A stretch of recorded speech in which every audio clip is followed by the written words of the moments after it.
Now let's see how the probability and impact matrix is actually formed. And you can see that each risk is rated on its probability of occurring and impact on a given objective. And the objective could be cost, it could be time, or it could be quality, or it could be even scope. The organizational threshold could be defined for low, moderate, or even high risk, as we can see in this matrix. And this threshold is used to determine whether the risk is scored as either high or moderate or low for the objective. So as you can see here, these quantifications is an organizational based. It might be different from one organization to another. If it's not well defined, you may be, as a project manager, you might even define it. As a software engineer, you might extract this information using interviews with different stakeholders. But at the end, you need to provide a scale for the probability and need to divide the probabilities into different bins. It could be 10%, it could be 30%, 50%, 70% to 90%, or it could be 10%, 20%, up to 100%. The impact of each risk could be either a threat or it could be an opportunity with such risk. Because keep in mind, although risks are most of risks would have a lot of threats on the projects, but some risks might relieve different opportunities. As you can see in this probability and impact matrix, we do have a mirror in which we see the rating scale for the threats and their mirror if we do have an opportunity. So in this example in particular, we might have very low risk or moderate and high and very high scaling. In this quantification scale provided for the given impact, probability and impact matrix, as an example, if we have a probability 50% and the threat is moderate, we do have a rating of 10%. If the probability of occurrence of such risk is very high and the impact threat of such risk is very high, then this risk should be on the high, on the top list in my prioritization with the ranking of 72%. All of these numbers are just an example based on the quantification of the risk probability as well as the risk impacts. Let's take the following example in the membership management system, in which the project management team has identified a potential problem with integration between the membership management system and the smart card reader software. Here's what the team has discovered. They discovered that 5 different experts agreed that the overall impact of the integration problem could result in a 5 to 10% delay in the project schedule. So now the risk is related to the project schedule. So this is where the impact of the risk has resulted in a potential risk on the schedule or the time of the project. If you go backward to slide number 50, let me go fast with such a slide so I can show you that if we actually monitoring this slide in which we quantify impact, as you can see, if there is a 5 to 10% increase in time, so we identify the impact as moderate, which be a number like 20% impact value. And if we transfer this into our matrix, probability and impact matrix, going back to here, so we do have a moderate threat impact using the findings from the project team. And if you look to the range of probabilities that they have assigned, it could be either 60%, 50%, 50%, or 75%. Back to the example here. So you can see that they have came up with a recommendation of 60%, 50%, and 50%, 75%, or even 50%. If we took the 20% scale of the impact and the range of the probability in the impact and probability matrix, you will find that the risk rating for this event of 5 to 10% increase and with such a probability of occurrence of the risk is a number between 10% and 14%, and which is a medium yellow range. Of course, if we have like colors in this matrix. So if you let's go back a little bit so we can see the probability and impact matrix.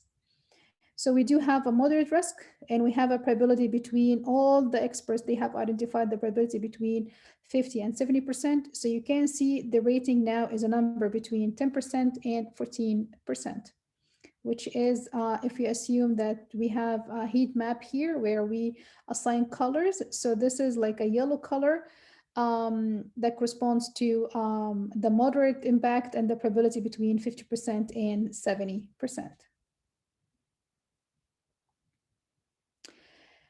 Is this all? No. Is this all related to the risk management? We might have actual causes of risk related to data. So risk data quality assessment is very important because it might actually impact the risk analysis process overall. Because low quality data renders qualitative risk analysis, make it almost useless. Quality assessment for data would actually examine the quality of data used, availability of the data for identified risks, how well the risks would be understandable. Reliability and integration of data is very important, and the accuracy of data will be determined as well. Risk characterization, you might categorize the risks when it's related to the quality of data as entities in the risk breakdown structure, which in return will help identifying the project phase and determine the elements of the project that are affected by the risk in the quality of data.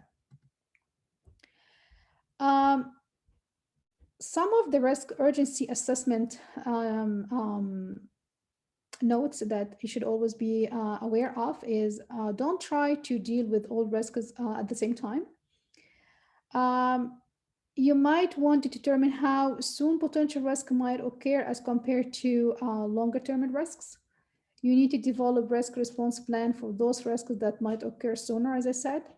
For greater efficiency and effectiveness, only the top 10 risks should be actively managed. Maintain a watch list of the remaining risks to place those on the top 10 list that are mitigated, controlled, eliminated, or even don't materialized. So the outcome of the risk analysis phase is just an update to the risk register. So the input to the risk analysis with the risk register. What we're going to do only in the risk analysis, the outcome in the risk analysis phase would be just an update. How would you update the risk register? You just need to update it with the following information, including risk ranking of identified risk, in which you order the identified risk by the risk rating. You need to include information regarding the risk group by categories, in which we assign subjective low, medium, high risk groups, and allow easier risk urgency assessment and planning. You should also update the risk register with the list of risks required near-term responses and the list of risks for additional analysis and responses. In addition, finally, we need to add watch list of low priority risk and qualitative risk analysis trends. Means we need to look for patterns that might help in the final response planning. So if we are now updating the risk register, we need to take such updates into account and start the risk response planning. Risk response planning is actually concerned with developing options and possible reactions to mitigate threats and exploit opportunities discovered during the risk analysis processes. And it must be agreed by all the project stakeholders. The severity of the risk would actually identify the level of risk response planning that should be performed. A risk with low severity is not worth the time it takes to develop a detailed risk response plan. Risk responses should be cost effective, because if the response cost is more than the cost of the risk itself, you need to formulate a less costly risk response. Otherwise, it doesn't make sense. Risk responses must be timely, means an untimely risk response itself becomes a risk. If you don't put a time constraint on providing a response to each risk, this might be even lead to or considered itself as a risk. So what are the main strategies for negative risks or threats in the risk responses? How would we respond to each risk? Once identified them in the risk register and we prioritize them, we provide impact and probability for each risk, and we even provide a risk rating for each risk. Different strategies could be involved in the risk response planning. The first one, it could be by avoidance. Risk avoidance actually eliminates the cause of the risk event or changes the project plan to protect the project objectives from the risk event. So just if you would like to avoid it, just eliminate the cause of such event. Risk event actual remove the risk and its cause. Risk avoidance is considered as the most suitable in the early stages of the project through improved communication, additional resources, or even more clearly defined scope. Example, as you can see here, the risk of interfacing membership management system that we discussed before may be here to extend the art museum membership system. If there's a risk of such interface between these two membership systems, it could be easily avoided by simply eliminating the requirement to do so. So this is a way of response to such risks. In addition to avoidance, you might do risk transfer. Risk transfer is the process of moving the risk and the consequences of that risk to a third party. Means the responsibility of the management of that risk now will be conducted by another party. You don't need to worry about it. Just send it to someone else, which means you need to transfer the risk into someone else. Risk transfer comes in many forms, but is most effective, especially for financial risks, like insurance. Could be a third party in which you just transfer all the risks, houses risk, currency risk, car risk. You just have an insurance company that will take the risk on your behalf, and this is another form of risk transfer. Or by contracting. Contracting itself is considered as a form of risk transfer. The contractor accepts certain aspects of the risk and the responsibility for the cost of the failure. There are two types of contracts. The first one is a fixed price contract, and the second one is a cost reimbursable contract.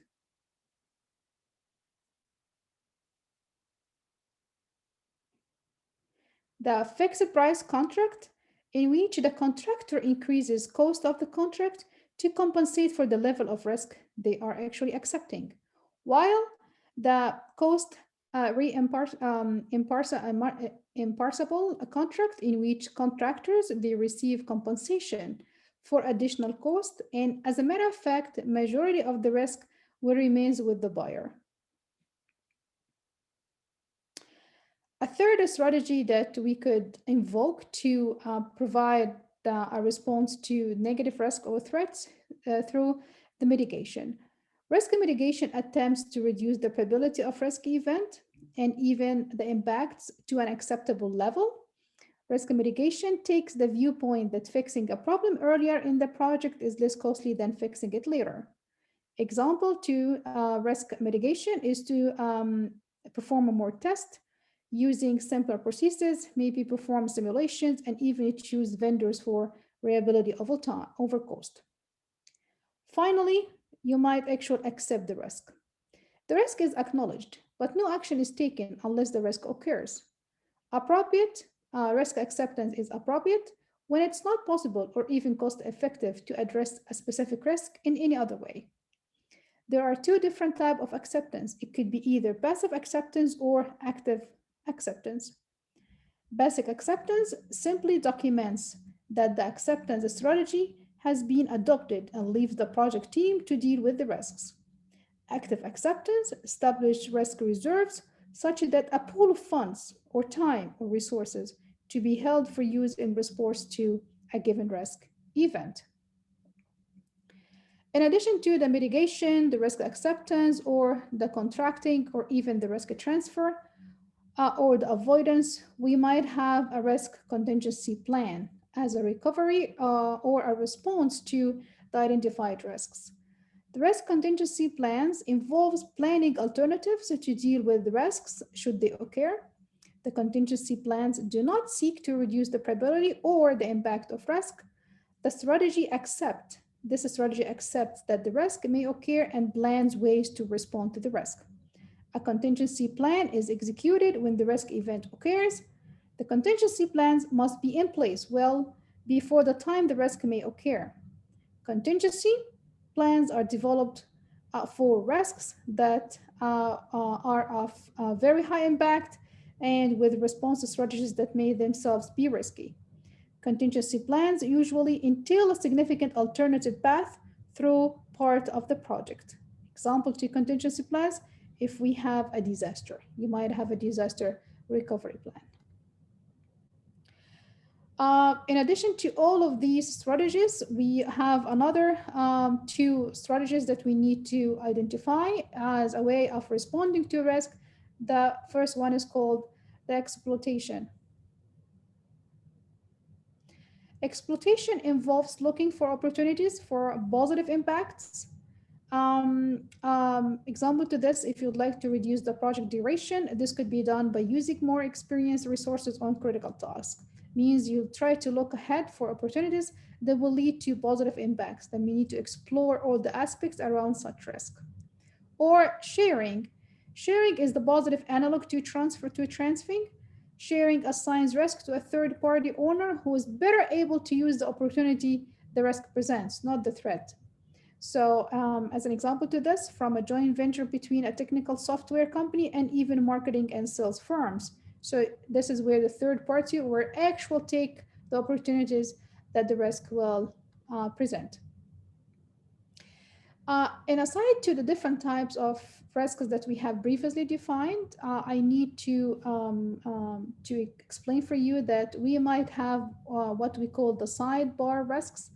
The sidebar risks are different type of risks that might be a result of implementing a certain response.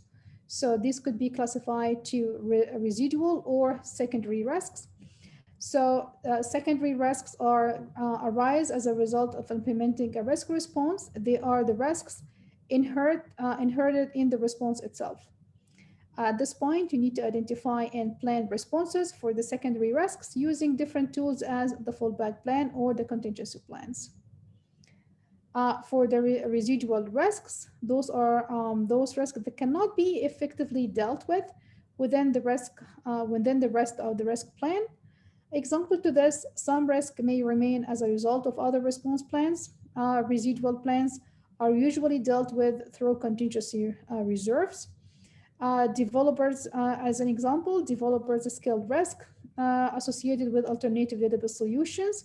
At this point, you definitely need to provide a contingency plan that will help you to identify such a residual risk, because it's very hard to effectively deal with those risks within the risk of the risk plan. So now all the stages, we did identification, we did the planning, and then we did the identification, and then we did the analysis, and then we did the response planning. So in response planning, the outcome should be also an update to the risk register and a response plan and strategies. A list of updates that we might see in the risk register will be list of identified risk, including descriptions and the work structure, or even different areas of the project that have been impacted, different categories of the risks and the root causes, the project objective impacted by the risk impacts, risk owners and the responsibility, and the triggers. It could be the conditions of the triggers, the symptoms, and the warning signs of a risk occurrence. All of these are the list of identified risks that should be updated in the risk register. In addition to this, as I said, we might have an outcome, which is the response plan and the strategies that would specify actions to implement the chosen response strategy, and it contains the fallback plans if the primary response strategy proves inadequate. So in addition to the list of risks that we have updated in the risk register, we might also add different updates related to the cost and schedule activities to implement the risk responses, and of course, the contingency plans and the triggers for their execution.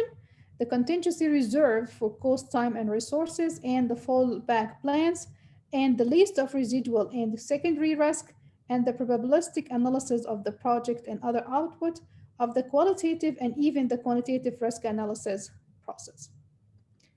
So now we have performed a response to the list of risks identified in the prioritization outcome of the risk analysis, and we provided different level of responses using different level of strategies. Ends up we updated the risk register. We have a list of contingency plans as well as a response plan. Is this the end of the story? No, we have to always monitor the risk and its involvement. So the basic principles include this knowledge about risk, in which we need to continue managing risk. Risk must always be one of the principal concerns of the project management team, and of course the software engineering team if this is software risks. Risks must be reported. Risks should be an agenda item in weekly team meetings. Risks should be included in the project status report, and weekly project review should review all the risks. In addition to this, we should have briefly review all the outstanding risk through team meetings, should estimate whether each risk probability has increased or has decreased or unchanged. That's a priority to be discussed during team meetings to provide risk monitoring. Risk owners should report on their assigned risk, whether it's on a short term or a long term. That's part of the risk monitoring. In the project status report, you need to list all the risks for which the degree of risk has changed, and the weekly project review would review all the risks, even those that have been eliminated. The goal is to uncover new risks or identify those that have been reoccurrent. Reviewing risk in weekly team meetings would actually help in keeping the team and the risk owners aware and able to handle such risks. This would include risks in the project status report because it helps in preparing at the management level for the time when the risks occur. Based on all of these principles, we combine them into the 7 principles to monitor the risks. You need to maintain a global perspective in which you view software risks with the context of system and business problem. You need to take a forward-looking view. Think about the risk that may arise in the future. Establish a contingency plan for this ahead. Encourage open communication. Do a lot of meetings. If someone states a potential risk, do not just discount it. And also integrate all the decisions. Means a consideration of risk must be integrated into the software process, along with all the integration, the decisions that have been assigned to such risk. Emphasize a continuous process. The team must be aware throughout the software process of different modification to the identified task, as well as different information that might be known or unknown or added as a new ones to achieve better insights into the project. You need to develop a shared product vision. If all the stakeholders share the same vision of the software, that means it's likely that better risk identification and assessment will occur. Finally, you need to encourage teamwork. The talent, skills, and knowledge of all stakeholders should be pulled out to have a well risk monitoring and an entire efficient risk management process. So with this, I'm ending today's class, and for next week, we will talk about validation and verification of requirements. And thank you for listening.